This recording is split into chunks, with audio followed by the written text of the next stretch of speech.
Welcome everyone to the simulation frequency. There are moments in the simulation when a spiritual teacher, manifestation coach, or self-proclaimed enlightened guide suddenly disappears, gets arrested, or ends up facing serious legal trouble.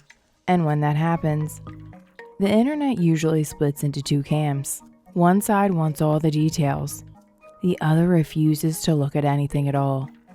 What gets lost in the middle? Discernment.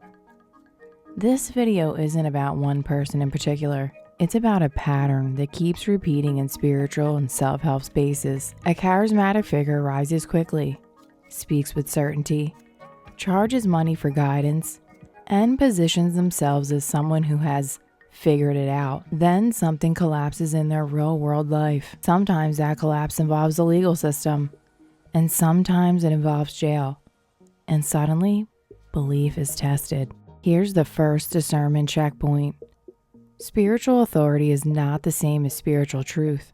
When someone is treated as unquestionable, when doubt is framed as betrayal, or when asking basic question is labeled low vibration, that's not enlightenment. That's authority without accountability. Healthy teachers don't need blind loyalty. They encourage sovereignty. The second checkpoint is money. There's nothing inherently wrong with charging for spiritual work, but the moment someone is taking recurring payments while positioning themselves as moral, energetic, or consciousness authority, the ethical bar seems to raise. People deserve informed consent. They deserve transparency about anything that directly contradicts the role being sold.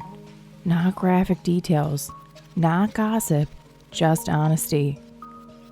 Another major signal appears in the followers, not the teacher. When a spiritual teacher faces legal trouble, and the response from followers is, "Everything is fake," "Don't look," or "Questioning means you're asleep," that's not faith. That's identity protection. And at that point, belief is fused with ego, money, and self-image. The group is no longer seeking truth. It's defending itself. There's also a difference between privacy and secrecy. Privacy says, "I don't owe you details." Secrecy says, "You are not allowed to ask." When secrecy is informed through shame, spiritual language, or fear of exclusion, that's a red flag, especially when power and money are involved. One of the most overlooked tools in discernment is the body. Long before the mind has proof, the nervous system notices incongruence, overcompensation, performative confidence, something that just doesn't land right.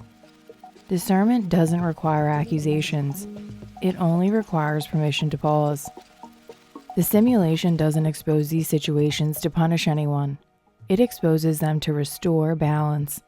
When belief replaces discernment, reality introduces friction, not as revenge, as correction. If you're watching situations like this unfold and are feeling unsettled, confused, or disappointed, that doesn't mean you failed. It means you're recalibrating. Discernment isn't cynicism, it's sovereignty. And no spiritual teacher, no matter how convincing, is meant to replace your own. Stay grounded, stay curious, and please stay self-directed. I know you will all continue to manifest magic and resonate on your most aligned frequency. Bye, everyone.